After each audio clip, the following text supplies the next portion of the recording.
Hello everyone. आज के इस वीडियो में हमने राजस्थान की पिछली प्रतियोगी परीक्षाओं में पूछे गए राजस्थान जी के संबंधी प्रश्नों को हल किया है। यह परीक्षा की दृष्टि से मोस्ट इम्पॉर्टेंट है। इसमें पहला है, हुडा सम्मेलन की अध्यक्षता किसने की? हुडा सम्मेलन की अध्यक्षता की मेवाड़ के महाराणा जगत सिंह द्वितीय ने। अगला प्रश्न, जयपुर के किस शासक ने ब्रज नीति उपनाम से कविताओं की रचना की? जयपुर के शासक थे सवाई प्रताप सिंह। सवाई प्रताप सिंह ने ब्रज नीति उपनाम से कविताओं की रचना की थी। अगला प्रश्न, राजस्थान केसरी समाचार पत्र का प्रकाशन किसने प्रारंभ किया? राजस्थान केसरी समाचार पत्र का प्रकाशन करवाया था क्रांतिकारी विजय सिंह पथिक ने। मोस्ट इम्पॉर्टेंट प्रश्न है यह, काफ़ी परीक्षा में इसे भी पूछा जा चुका है। अगला महत्वपूर्ण प्रश्न है, हल्दी घाटी के युद्ध के बाद महाराणा प्रताप ने अपनी राजधानी कहाँ स्थापित की? हल्दी घाटी के युद्ध के बाद महाराणा प्रताप ने अपनी राजधानी स्थापित की थी चावंड उदयपुर में।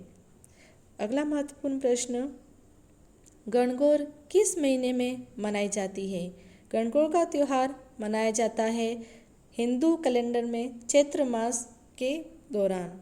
अगला प्रश्न, सिंधु सभ्यता के किस स्थल से जूते हुए खेत के प्रमाण मिले हैं? सिंधु सभ्यता के कालीबंगा नामक स्थल से जूते हुए खेत के प्रमाण मिले हैं। यह भी परीक्षा की दृष्टि से मोस्ट इम्पॉर्टेंट है। पिछले कई परीक्षाओं में इसे भी पूछा जा चुका है। अगला महत्वपूर्ण प्रश्न, उषा मस्जिद कहाँ स्थित है? उषा मस्जिद स्थित है बयाना भरतपुर में।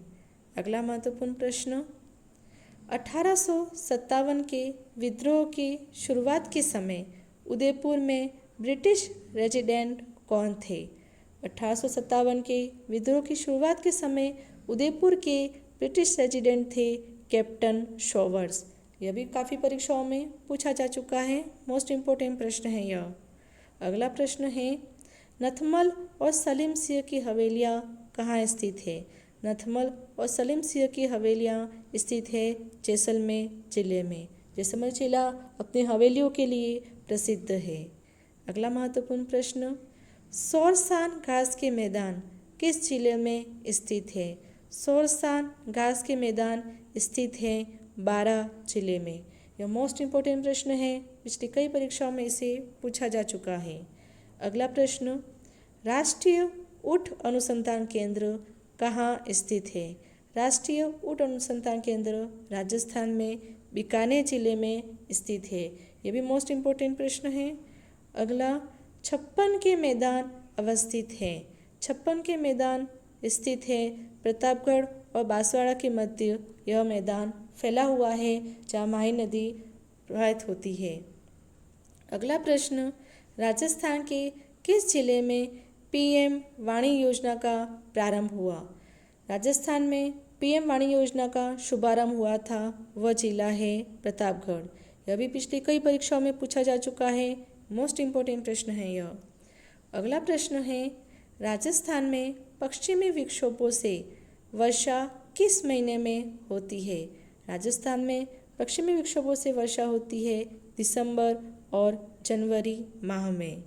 अगला प्रश्न, राजस्थान में मारू विकास कार्यक्रम की शुरुआत कब हुई थी? राजस्थान में मारू विकास कार्यक्रम की शुरुआत हुई थी 1977-78 में। अगला प्रश्न, राजस्थान के रेतीले शुष्क मैदान तथा अर्धशुष्क संक्रमणकालीन मैदान को कौन सी समवर्षा रेखा अलग करती है? राजस्थान के रेतीले शुष्क मैदान और अर्धशुष्क मैदान को 25 सेंटीमीटर वर्षा रेखा अलग करती है। अगला प्रश्न, कौन सी नदी राजस्थान में उत्तर दिशा से प्रवेश करती है? यह भी मोस्ट इम्पोर्टेंट प्रश्न है। काफ़ी परीक्षा में इसे पूछा जा चुका है। राजस्थान की घग्गर नदी जो हनुमानगढ़ में प्रवेश करती है वह राजस्थान में उत्तर दिशा से प्रवेश करती है। अगला प्रश्न, राजस्थान में मुख्यमंत्री युवा संबल योजना कब प्रारंभ हुई?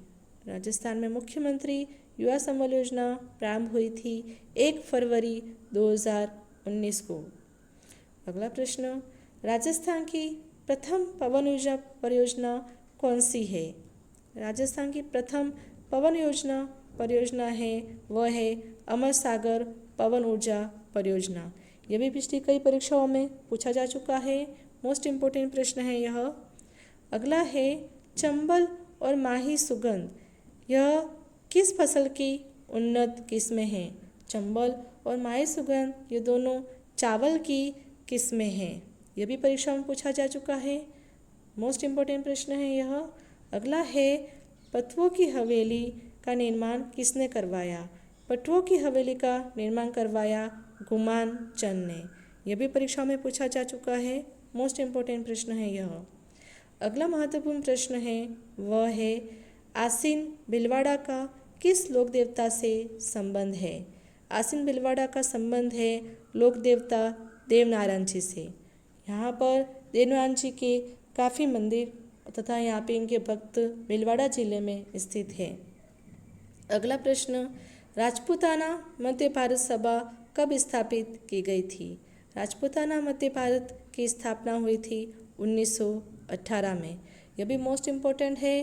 पिछले कई परीक्षाओं में यह प्रश्न पूछा जा चुका है।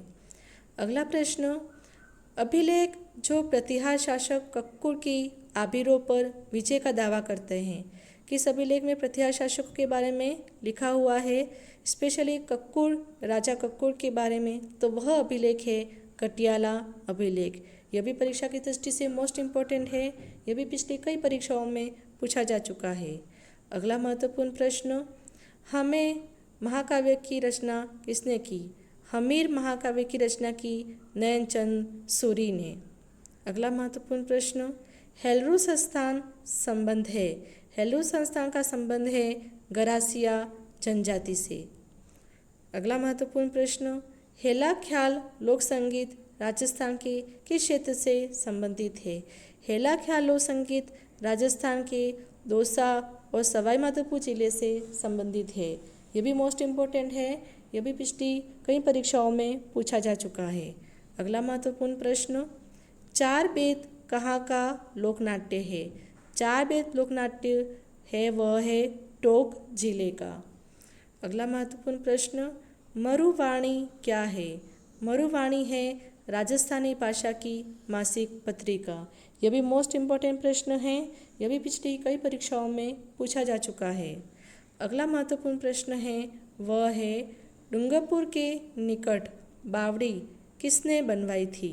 डूंगरपुर के निकट नौलखा बावड़ी को बनवाया गया था पेमल देवी द्वारा।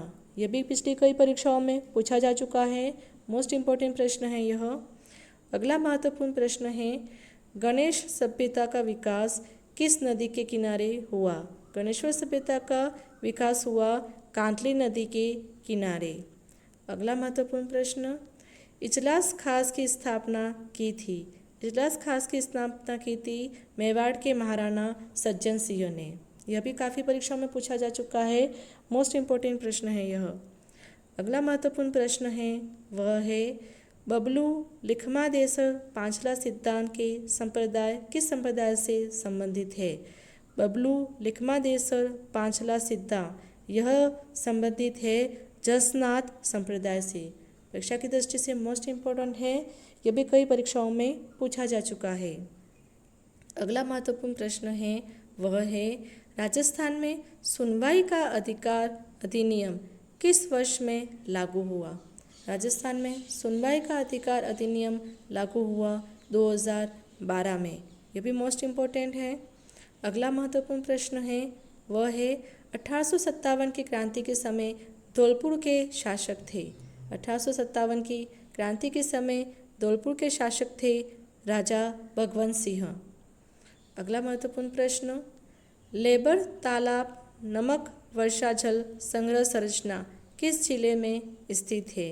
लेबर तालाब नमक वर्षा जल संग्रह संरचना स्थित है वह जिला है बारां जिला। यह भी परीक्षा की दृष्टि से मोस्ट इम्पोर्टेंट है। पिछले कई परीक्षाओं में इसे भी पूछा जा चुका है। अगला महत्वपूर्ण प्रश्न राजस्थान में बीड़ किसका स्थानीय नाम है? राजस्थान में बीड़ स्थानीय नाम है चारागाह का। चारागाह को राजस्थान में बीड़ नाम से भी जाना जाता है। अगले प्रमुख प्रश्न है वह है झाखम उद्देश्य परियोजना राजस्थान के कौन से जिले में स्थित है। जागम बहुउद्देशीय परियोजना राजस्थान में प्रतापगढ़ जिले से संबंधित है। यह जाखम नदी पर बनाई गई है। यह मोस्ट इम्पोर्टेंट है, पिछली कई परीक्षाओं में इसे भी पूछा जा चुका है। अगला महत्वपूर्ण प्रश्न है वह है निम्नलिखित में से कौन सा वन क्षेत्र उड़न गिलहरी के लिए प्रसिद्ध है। राजस्थान में उड़न गिलहरी के लिए प्रसिद्ध है वह वन क्षेत्र है सीता माता अभ्यारण्य। सीता माता अभ्यारण्य जो प्रतापगढ़ जिले में स्थित है उड़न गिलहरी के लिए राजस्थान में प्रसिद्ध है। यह पिछली कई परीक्षाओं में पूछा जा चुका है, मोस्ट इम्पोर्टेंट प्रश्न है यह। अगला महत्वपूर्ण प्रश्न है वह है ऑपरेशन फ्लड किससे संबंधित है। ऑपरेशन फ्लड का संबंध है दुग्ध उत्पादन से। यह भी पिछली परीक्षाओं में पूछा जा चुका है, मोस्ट इम्पोर्टेंट है यह। अगला महत्वपूर्ण प्रश्न है रोजमाकर शिखर राजस्थान के निम्नलिखित में से किस जिले से संबंधित है। रोजमाकर शिखर राजस्थान में जालोर जिले में स्थित है। अगला महत्वपूर्ण प्रश्न कौन सी बहुउद्देशीय परियोजना राजस्थान, गुजरात और मध्य प्रदेश इन तीनों राज्यों की संयुक्त उपक्रम है। तो राजस्थान में नर्मदा नदी परियोजना है वह राजस्थान, गुजरात और मध्य प्रदेश इन तीनों राज्यों की संयुक्त परियोजना है। ये परीक्षा की दृष्टि से मोस्ट इम्पोर्टेंट है, इसे भी पिछले कई परीक्षाओं में पूछा जा चुका है। अगला महत्वपूर्ण प्रश्न गुजरात के गिर प्रकार की गाय की नस्ल राजस्थान में इसको क्या कहा जाता है। गुजरात के गिर प्रकार की गाय की नस्ल को राजस्थान में रेंडा कहा जाता है। यह रेंडा नाम से प्रसिद्ध है। यह भी परीक्षा की दृष्टि से मोस्ट इम्पोर्टेंट है। अगला महत्वपूर्ण प्रश्न है वह है राजस्थान में कौन सा बेसिन उत्खात भूमि स्थलाकृति के लिए प्रसिद्ध है। राजस्थान में चंबल बेसिन उत्खात भूमि स्थलाकृति के लिए प्रसिद्ध है। यह भी मोस्ट इम्पोर्टेंट है। अगला महत्वपूर्ण प्रश्न है वह है सिद्धमुख सिंचाई परियोजना से कौन सा जिला लाभान्वित होता है। राजस्थान में सिद्धमुख सिंचाई परियोजना से लाभान्वित होने वाला जिला है वह है चूरू जिला। यह भी मोस्ट इम्पोर्टेंट प्रश्न है, कई परीक्षाओं में इसे भी पूछा जा चुका है। अगला महत्वपूर्ण प्रश्न राजस्थान वानिकी एवं जैव विविधता परियोजना किसके द्वारा प्रायोजित की गई। राजस्थान वानिकी एवं जैव विविधता परियोजना को प्रायोजित किया गया जापानी इंटरनेशनल कोऑपरेशन एजेंसी द्वारा। यह भी परीक्षा की दृष्टि से मोस्ट इम्पोर्टेंट है। जापानी इंटरनेशनल कोऑपरेशन एजेंसी द्वारा राजस्थान वानिकी एवं जैव विविधता परियोजना को प्रायोजित किया गया था। अगला महत्वपूर्ण प्रश्न राजमहल खान जो टोंक जिले में स्थित है किससे संबंधित है। राजमहल टाक संबंधित है तामड़ा से। यह भी परीक्षा की दृष्टि से मोस्ट इम्पोर्टेंट। अगला महत्वपूर्ण प्रश्न भारत माता परियोजना का संबंध किस क्षेत्र से है। भारत माता परियोजना का संबंध है वह क्षेत्र है परिवहन। यह भी परीक्षा की दृष्टि से मोस्ट इम्पोर्टेंट। अगला महत्वपूर्ण प्रश्न गोविंद गुरु ने भीलों को संगठित करने के लिए कौन सा संगठन स्थापित किया था। गोविंद गुरु ने भीलों को संगठित करने के लिए सम सभा की स्थापना की थी। यह परीक्षा की दृष्टि से मोस्ट इम्पोर्टेंट है। राजस्थान की पिछली कई परीक्षाओं में यह प्रश्न पूछा जा चुका है। अगला महत्वपूर्ण प्रश्न कोटा के किस शासक के काल से शिकार के दृश्य कोटा चित्रकला शैली की विशेषता बन गई। कोटा के राजा उम्मेद सिंह के काल से कोटा में शिकार के दृश्य कोटा चित्रकला शैली की विशेषता बन गई। यह भी परीक्षा की दृष्टि से मोस्ट इम्पोर्टेंट है, इसे भी पिछली कई परीक्षाओं में पूछा जा चुका है। Thank you everyone, please like and subscribe the channel ताकि हम ऐसे उपयोगी वीडियोस आगे भी आप पर डालते रहें। Thank you everyone.